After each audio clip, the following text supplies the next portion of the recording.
Thank you again for having me here. And for those of you who don't know me, my name is Hemmant Jha. I'm the Chief Design Officer with the Godrej and Voice Manufacturing Company Limited. And this is what I want to start my conversation with, good enough for India.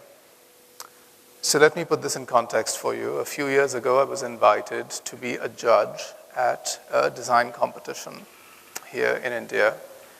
And at that time, I lived in the US. So I was representing the US. I had friends and colleagues from Korea and Europe and India, and we were all judges at this competition. And there were lots of different categories, right? So product, graphic, whatever, name it, was there. And after a while, a strange thing happened that as we were looking around, and we found that in some of these categories, we didn't think a lot of work was up to par, sort of a global standard that we were all used to. And so we said in some of these categories, maybe we don't really award, a first prize because, it really didn't work for us. And so as we got together as a group to talk about this, a very strange thing happened that one of our colleagues said, for India, it's not bad. And just to be perfectly blunt, that really pissed me off because for two reasons. One, what kind of message are we sending to people who design and who manufacture in India? Are we saying that the stuff is not really up to par, but we'll give you a prize anyway? And doing this in the global context where they're very likely to lose if they get sort of false endorsements. And two, I think that all of us in India actually deserve better. So awarding something to stuff that's not very good doesn't really do us any good, right? Which brings me to the topic of my talk, so good design. So a couple of years ago, I joined G&B. And I realized that it would be very good for all of us at the organization because I would work with designers, I'd work with engineers, I'd work with marketing and sales guys, with heads of businesses, for us to have a common understanding of what good design actually is and what it means. And we've put together sort of a design policy, and this is really what it is. It's about finding creative and meaningful solutions to complex problems, right? That's as simply as I can put it. And obviously, if you want to implement this, you need to break this down into elements, right? So I'll share some of those with you today in a very sort of quick, high-level way. One is beauty, right? An element, essential element of design. All of us recognize beauty when we see it, right? We can feel it. We may not be able to define it, or we probably all define it in a different way for ourselves, but it's there, and we kind of get it, right? So that's important. Rigor. We believe that a rigorous process is absolutely essential for excellence, right? Because one doesn't just stumble upon success. So you've got to do this. We do this in manufacturing, engineering. Let's do this in design. A clarity of purpose. Any product or process should be exactly what it needs to be. It should do exactly what it needs to do. No more, no less. Communication. At least as important as good design is effective communication. So all of us put a lot of effort. We put a lot of ourselves into our work, into our design. And we need to be able to communicate it effectively in a way that people get it, right? So to share possibly my favorite example of effective communication is this poster that was designed by Paul Rand in the 1960s for, does anyone want to guess the name of the company? Right, exactly. And, I showed this poster to my daughter when she was 6 years old. And then obviously she got it, right? You look at it and it's IBM.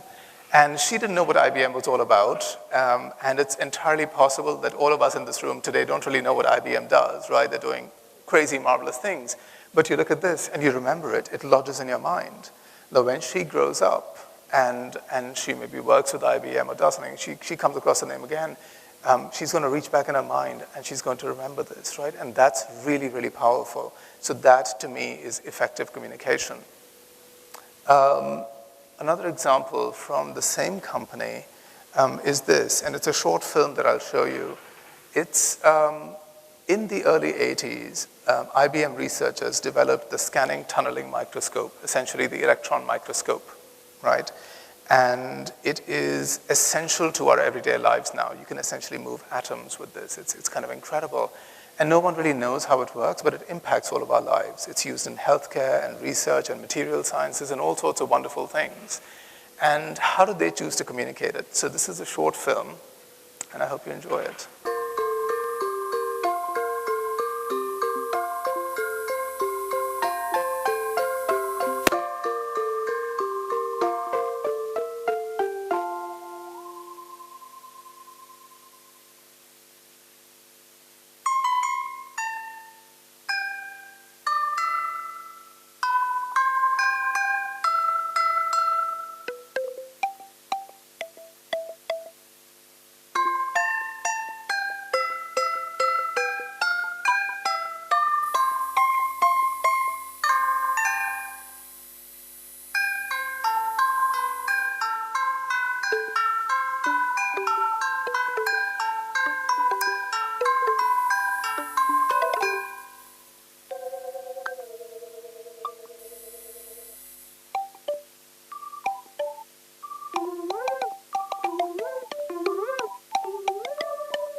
People don't know how the electron microscope works, but you will remember this film, right, which is kind of a big deal. What are the other elements of design, right? So pride and ambition. So we are privileged to live in a time when anything is possible. Godrej just helped send a satellite to Mars. So what I encourage my team, all of my guys, is to never discuss why things can't be done, and let's figure out a way to make them happen, right? Honesty. We are who we are, and we do what we do. And there's really no point in trying to do something that somebody else is already doing, right? So don't copy, don't emulate just because it's current or it's popular. Recognize your strengths and use them to your advantage. Respect for time, for people, for partners, vendors, all the people that we come across every day, for our products and our environment. It says a lot about who we are as a country and as a company and any organization as individuals. And to me, the one thing that encapsulates all of this is responsibility. So every thought and every action has implications and consequences. They could be short-term or long-term. So consider every move carefully. Think beyond the immediate and the short-term. And remember that responsible design can have many approaches and outcomes, and that they're all good. So all of us can do this in our own way, and there's never any downside to it. And that's what makes this super, super powerful for me. So what kind of stuff comes from this kind of thinking? Right, so let's take a look at a few examples. Everybody knows this company, Nike. I'm pretty sure that everybody in this room is wearing shoes of some kind. And I'm also sure that pretty much all the shoes that everybody is wearing are made in pretty much the same way. So if you think about how shoes are made, they're made of a bunch of parts, right? Could be leather, could be some synthetic material, and all of these parts are cut. They could be cut by hand, they could be die cut. And when you cut parts out of sheet materials, like leather or something like that, you have leftover pieces, right? There's always waste. And when you make millions and millions and millions of shoes, there's a lot of waste.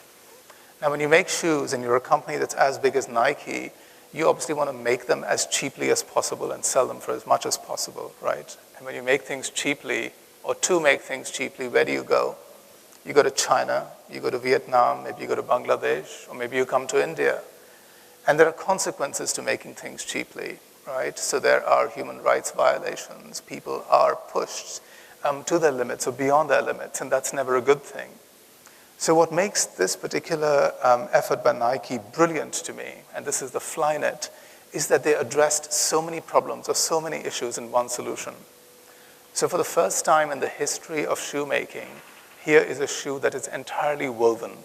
It's not assembled from a bunch of parts. It's essentially all knitted together, right?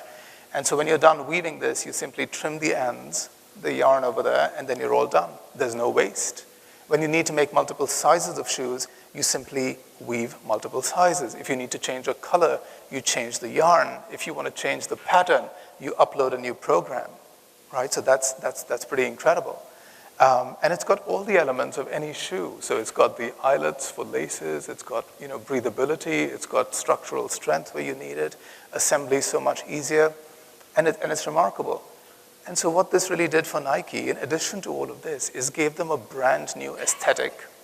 Suddenly, all of their shoes looked completely different from everybody else's shoes, right? So Reebok and Nike and, Reebok, Adidas, all of these guys are only starting to catch up now.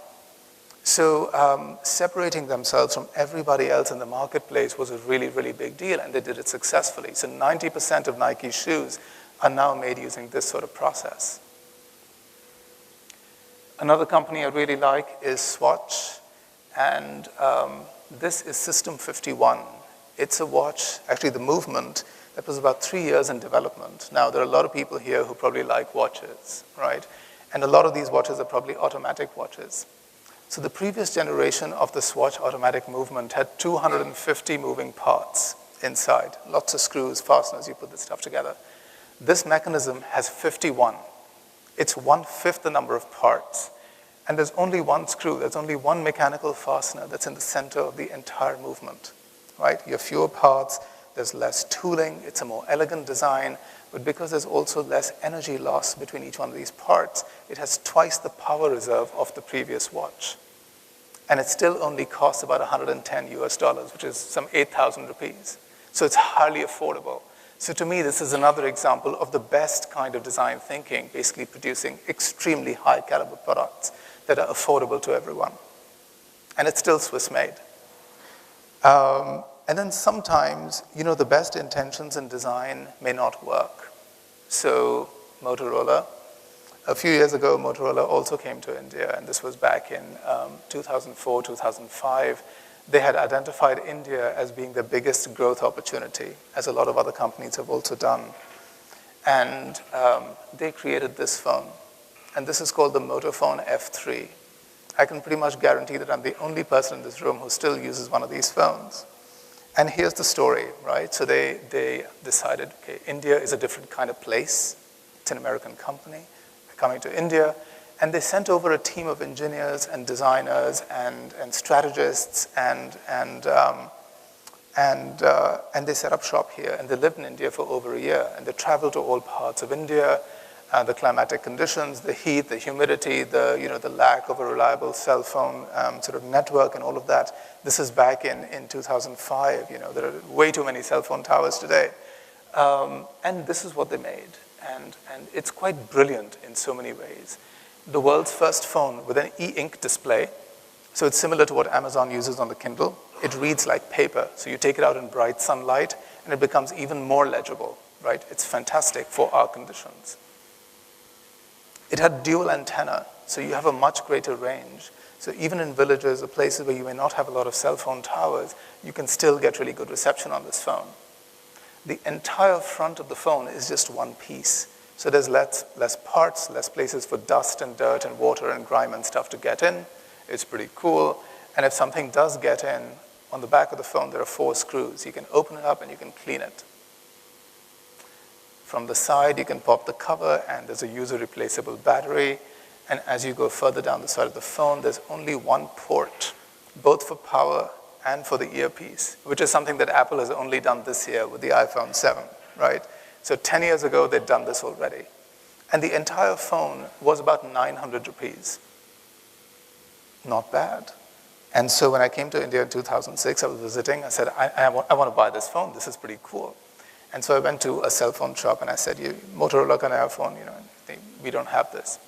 And I went to another cell phone shop and no, and another one and no, and this became just a pattern.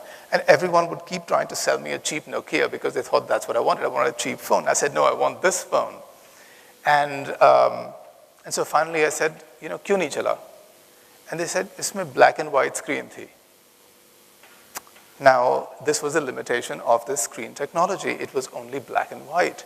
And to most consumers for whom a cell phone was going to be an aspirational product, they did not want it to be old-fashioned. They didn't want it to be, technology of years gone by. Maybe they equated this with black and white television versus color television. And so they would rather buy a cheap Nokia phone where the display was color, but it was a pretty crap display. You took it out in bright sunlight, you couldn't see a thing. It was heavily pixelated. But that was more aspirational than a black and white display. And the second thing was that you could not put custom ringtones on this phone. Now, everybody has a custom ringtone in India, right? And if you don't design a phone to have a custom ringtone, I mean, that's kind of crazy.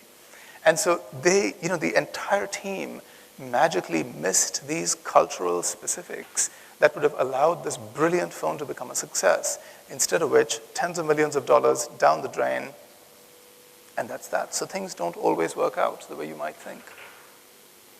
So another company that I really like is Patagonia, and I don't think they're in India at the moment.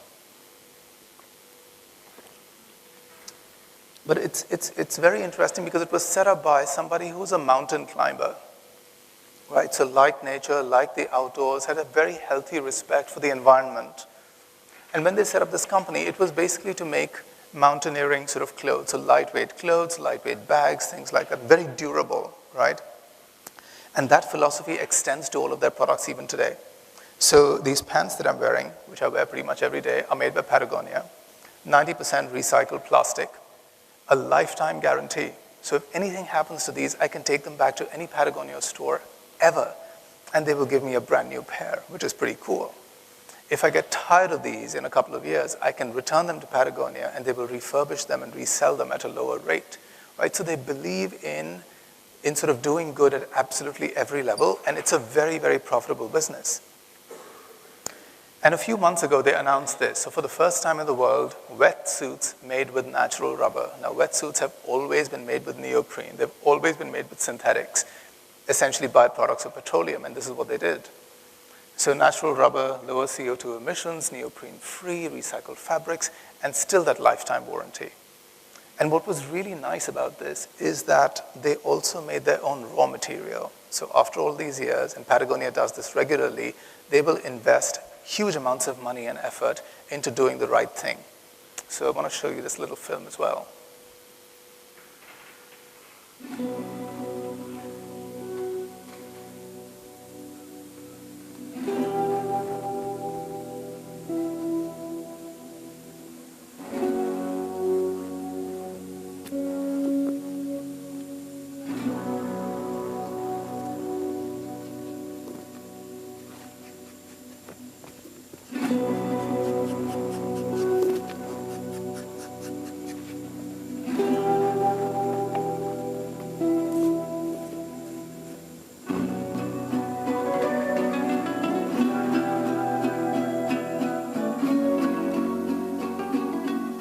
Lo bonito de este proyecto que Patagonia está haciendo es que está mejorando la calidad de los wetsuits.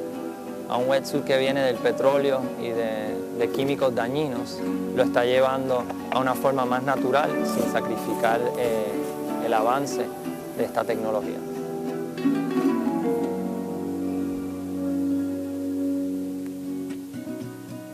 The goal for us has always been to try and change the one thing about the wetsuit industry that we knew was the dirtiest part. Replacing traditional neoprene with a natural-based source. By going to Guatemala and seeing the FSC certified forest, we were able to firsthand assure ourselves that the rubber that we're getting is actually bringing ecological value to the region and not degrading it. By transitioning to natural latex sourced from FSC certified forests by the Rainforest Alliance, Patagonia shows a commitment that their rubber does not come from deforestation. Patagonia has embraced that certification process because it shows leadership. And it's an industry that can keep going not just for years, but for decades and decades and decades. So we believe FSC certification can influence and change the traditional industry practice. You can cut back a lot of process to reduce carbon footprint. We feel if we can be the first to market and set that bar really high, then other people will know that there is the right option versus the cheaper shortcut. We took the dirtiest part of the process, cleaned it up, and made the world's first neoprene-free wetsuit. This is by far the coolest thing I've ever been involved with.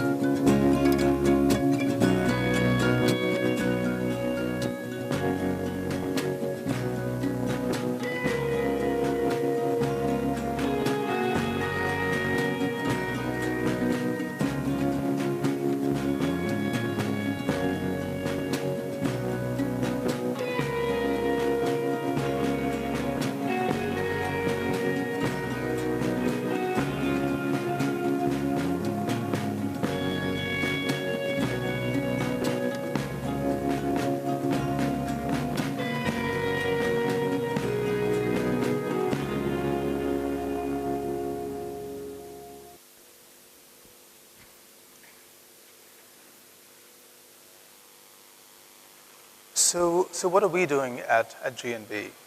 So at a very high level, so I think all of you know that G&B is a family-owned company. So Jamshed Godrej essentially is the top guy at the organization. And these are a few things that he's doing, which I think are foundational to the future of the organization and also foundational for a lot of work that we're doing. So it's, he is on the board of the World Resources Institute that's looking at greenhouse gases, where they come from, what they're made of, what the effects are, and then how to create policies that can allow us to control, sort of their spread. He's also the vice president of the World Wildlife Fund, which is now known as the Worldwide Fund for Nature. We know that this is a very old organization, about 55 years old, that is looking at the impact that humans have on the natural environment. Because we're also into power, we're looking at how power is generated from renewable sources like wind or water or solar. And to store all of that energy, you need clean batteries. So we're making very large investments in clean battery technology in different parts of the world to enable that to happen. And for those of you who are from Bombay, you know that in Vikhroli we have about 2,000 acres of land, which are just mangroves. They're wetlands, they're natural protected lands that we will never do anything with. So there will be no construction, no building, nothing. It's just lungs for the entire city, right? And what does this allow us to do? So at the Innovation and Design Center, we are constantly experimenting with a lot of different things. Looking at new kinds of machines and new sorts of circuits, getting machines to talk to each other, looking at lighting, looking at new materials and new ways of making things. But today I really only want to talk about one of our projects, which is called the Punha project, which I think will be of interest to everybody here. Because the aim of this design center research project is to rethink and reuse waste. And it's changing our understanding of what waste is. So we're a company that makes a wide variety of products from a wide variety of materials, and we have good manufacturing practices, but there is always waste from any manufacturing process, including ours.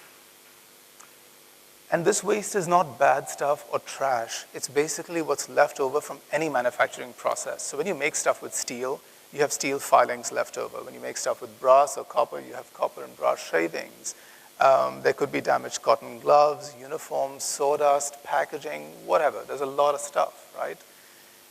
And what Punha really does is make us think differently about waste in these three ways. One, used as is, this material could be a new palette of materials for designers. So if you're super creative, all of a sudden the world opens up with these new possibilities.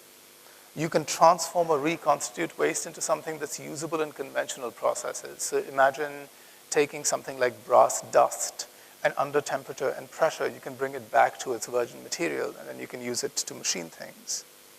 And then to figure out how to reduce it significantly or to remove it completely, right? So three goals. And this is how we're doing it. We started in February of 2015, and this will show you where we are today.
So what makes this work especially significant is that even though little bits and pieces of this have been done at different schools and universities and industries in the past, it's never been done at this complete organizational scale at a company that does everything from soaps to satellites, right? So on the one hand, we make parts and things out of carbon fiber. On the one hand, we make things with vegetable oil. And so you can imagine this vast sort of spectrum of materials and processes and all of that stuff we need to get our heads around in order to make this sort of a real sort of reality and a real difference. And we took this project to the London Design Festival a few weeks ago, and we made a couple of very short clips to show what the full cycle of something like this might be or might involve and what you can get out of it. So this is done with cotton gloves, and ignore some of the typos and whatnot. This is an early version of the film, but do take a look.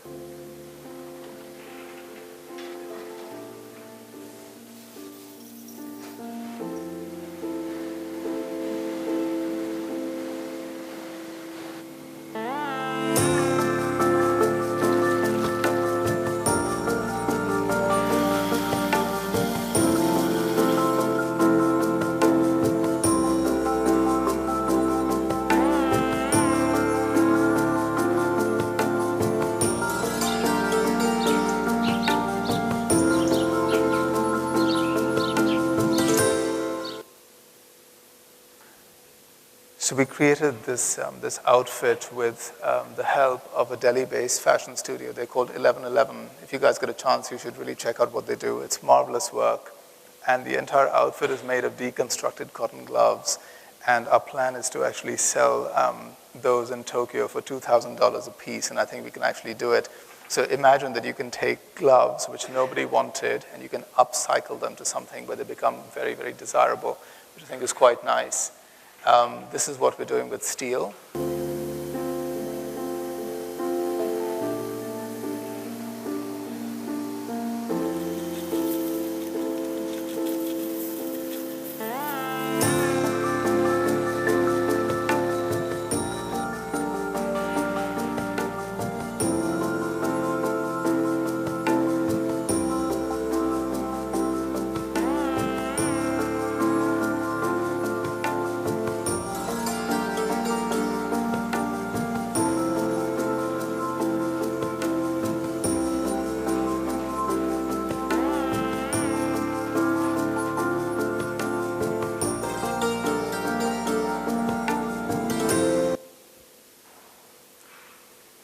Right, so the goal of the Pune project, ultimately, we will have succeeded when at G&B there's no such thing as waste. And the plan is to make all of this open source and available to anyone. So we are including this as part of our own materials library and our process library. Everybody is welcome to come over and learn from us, apply it to whatever it is that you do. And if you have waste materials, bring them over to us and we can create even a greater waste materials library together. So join us in doing this. And then I wanted to show you this, which a few weeks ago I was in New York City at the Metropolitan Museum, and they had this fabulous show. It's about fashion in an age of technology. And it immediately brought to mind the Pune project, because as I was walking through the show, I noticed that there were a lot of materials that I was not super familiar with as a designer, right? Product designer, mostly hard materials. And here there was plumage, magnificent outfits made out of feathers, right? And these were the highest, sort of biggest names in fashion doing all of this. It was a very nice production, sort of very slick show.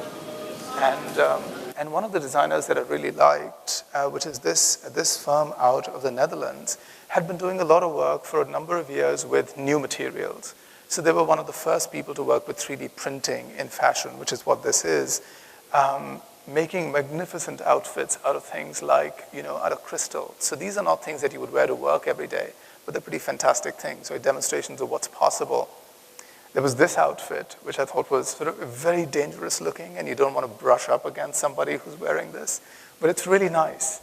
And so I took a little video of this when I was there, and you'll see how spiky this thing is, but it's beautiful in its sort of dangerous appeal. And look at what it's made of. So there's machine-sewn black cotton twill, hand-painted with gray and purple polyurethane resin, and iron filings, hand-sculpted with magnets. So imagine how this dress was put together, right? So you've got a black sort of cotton or whatever fabric dress. You coat it or you paint it with goop. And in this goop are suspended these iron filings, right? It's the same stuff that we have tons of every year. And then you apply a magnetic field to the outside of this thing, right, with the right temperature and heat and whatnot. And these filings are drawn towards the outside. And the dress is then sort of an embodiment of, sort of frozen movement. I mean, it's a place in time that's been captured in this dress, which is fantastic. But what's really fantastic about this to me is that they've taken something like iron filings, which are generally considered waste, and they have elevated that to the highest level of high fashion, to a point where you don't even worry about or wonder about where this material comes from. It's just so fantastic. So you may look at all of this and say that design is fun, right? Which it is, it absolutely is. But it's not just for fun. And I think all of us in this room who are practicing designers know this by now. Because good design is also good business. Now, these are not my words. These are actually the words of this man, Thomas Watson Jr., who was the second president of IBM back in the day. And he has been called one of the 100 most influential people of the 20th century. Now, if you imagine the 20th century, a lot has happened, right? So for him to be one of the 100 most influential is a pretty big deal. And in 1966, about 50 years ago, almost to the day, he sent out this note to the entire company where he said, good design is good business. Imaginative use of design helps to sell our products. Pleasant, efficient work areas contribute to better morale and productivity. Dramatic design in printed material increases message impact. Now, he was not a designer. He was a hard-nosed businessman, but he got the impact that design could have. And that's fantastic. And you know where IBM is today, right? And this is the sort of place that this kind of thinking gets you. The Fortune 50 list this year of companies that changed the world. A lot of the companies that I've talked about in my talk are on this list. So there's Nike, there's IBM at number 47, and there's the Godrej Group at number 48. And 2 steps below us is Tesla. And we got a kick out of this for the first couple of days because, everyone's talking about Tesla, and we were like, okay, this is not bad. So I encourage all of you to go online, check this out, and see what we've done and see what everybody else has done, because there's a lot that we can all learn from this. So it brings us back to this question, good enough for India, right? I mean, what is this all about? And why good enough is not enough? One, because we are more a part of the world today than ever before, right? And people have exposure to and they have access to the best stuff in the world. So this is what I say to all of my guys and to everybody that I meet. You have to be world class or you have to be ready to lose. There is no other way of doing this. And 2, because today we are nation building and infrastructure building, right? That's a pretty big deal. It affects all of us. The stakes are large and the potential is immense. And at this moment in time, it is critically important that all of us behave responsibly. Because we're not just part of the larger picture, we are the larger picture. And what's good for India is also good for everybody. Thank you.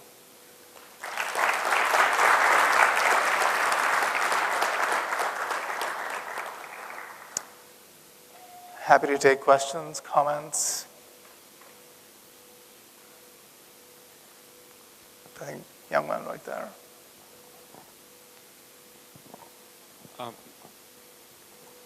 I had a question regarding your that gown that you're building with magnets, with iron filings essentially, right? So what about the rust that might form, and what exactly does that do? I mean, with all the magnets around your body, wouldn't it affect your body? And is it just for fashion, or is it more functional that could be used? So think of it as kind of the ultimate embodiment of what's possible, right? So when you look at concept cars, are you into cars?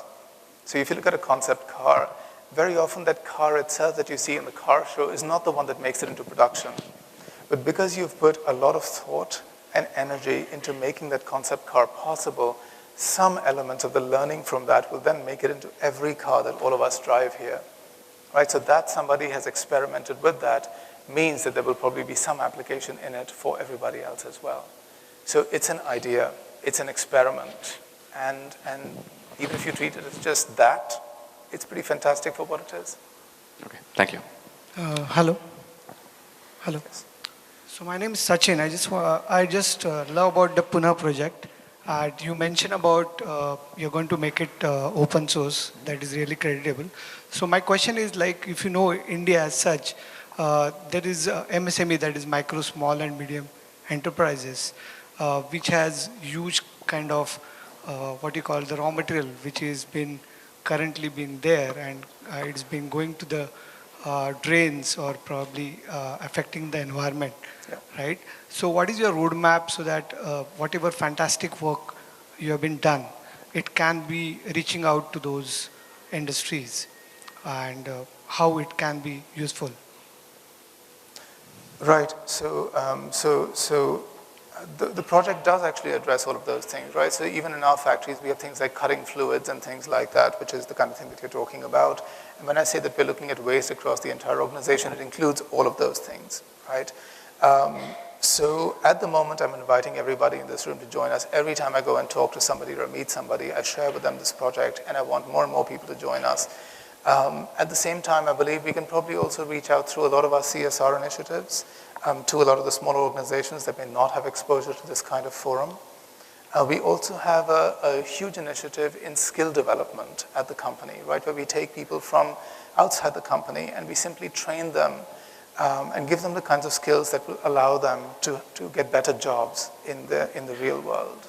And I think we can take elements of the Pune project and just bake it into that training that we give them as well. So no matter where they go and who they work for or work with, they always carry this message with them. Thanks for your question. I personally really commend the fact that Godrej is actually pushing design to achieve much more than it can. And I really want to get back to that entire question where you asked, is it good enough for India, and how it really irritated you that somebody could, say, chalega, why not? And my question is a little retrospective in the sense, I'd like to know where we went wrong. Where did this complacency set into our into our mindset? And consequently, is it something that has happened with every country that has accepted design thinking, or is it something that's very specific to us? That's an excellent question, and it's something that I've been searching for the answer for myself. And I think it's not an intelligence thing. It's not an ability thing. If you look at stuff that we make in India, we've got the same machines as anywhere else in the world, right? It's the same raw materials, it's the same processes, the same certification. But for some reason, there is something that seems to be getting in the way. And while I don't have the answer yet, I do have another example of something that I heard at the manufacturing summit the other day. So it was the CII manufacturing summit. And this gentleman got up to speak because the people before him had been talking about make in India and make for India.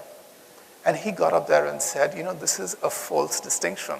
Because as soon as you make that distinction, it's a bad distinction. As soon as you make that distinction in people's minds, whatever is made in India for export for other parts of the world automatically has a higher standard, because apparently the standards are being set by somebody else. But make for India, could be pretty much anything. So why aren't these two things exactly the same? Why is there a difference? So I think there are still things that need to be figured out. I feel that as a company, by simply making marvelous products and doing them in the right way, we can send enough representative examples into the world that maybe other people can kind of see that it's possible to do that and to do it profitably and to do it reliably and repeatably. So we will definitely do what we can. But as soon as I have an answer to your very, very pertinent question, it's going to find its way back into my talk. Thank you. Hi, I had a question for you. Yes. You reconstitute your waste, right? In some cases, brass filings. Sometimes, yeah. Right? So you must be grappling with energy, cost, and zero waste. So how do you handle that, how do you decide whether you put in more energy to get to zero waste or? Right. So, that's a good question also, and that's why I mentioned that there are multiple tracks to this initiative, right? So waste is obviously generated. The first stage in our project was to figure out where all this waste was coming from, right? So we visited all our factories, every shop floor, looked in every waste sort of basket or bin, went to all of our vendors who buy a lot of the waste from us and see what we saw what they do with it as well. And if you look at the larger goal of the project, what we're going to do is, once we have a really, really good handle on all of these materials, and there are 900 discrete materials, I actually showed you videos or sort of, documentation about only 2 of them. So there are 900, and so there's a constant effort to get to all of those. When we get to all of those, we're going to work back from the very last process where this waste actually came from and see how we can reduce it at that level, right? We're talking about cutting fluids and things like that, figuring that out, all the associated components that are in that particular sort of job, and going back all the way to the very top to all of our designers and engineers and saying, these are the consequences of all of your actions. So while you're designing, while you're even conceiving of a product, while your marketing or sales team is asking for a particular thing to get done, and before you put pen to paper or you work in whatever program that you're using, just remember that whatever you do at any step is going to lead to all of these things. So I think the education or just making people aware of the consequences of their actions will have a huge, huge impact. I believe that all of us genuinely want to do good, but giving them the tools to be able to do good will be the biggest thing that we can accomplish with this. I'm happy to talk to you during lunch as well about this in more detail. Okay, I think we're out of time. I had a small question. Does waste create waste? Sorry, could you say that again? Does waste create waste? Does waste create waste? Yeah. Could you expand on that? It sounds like an interesting question. So when you're using waste to create something, are you creating waste during the process? Well, sometimes you create waste, but then it becomes a palette of new materials, right? So you take that waste and you reuse it for something else. The goal is to get rid of it completely. But I think the goal is to get rid of the idea of waste being trash completely in our minds. If we can make that distinction in our minds, the rest will be easy. Thank you.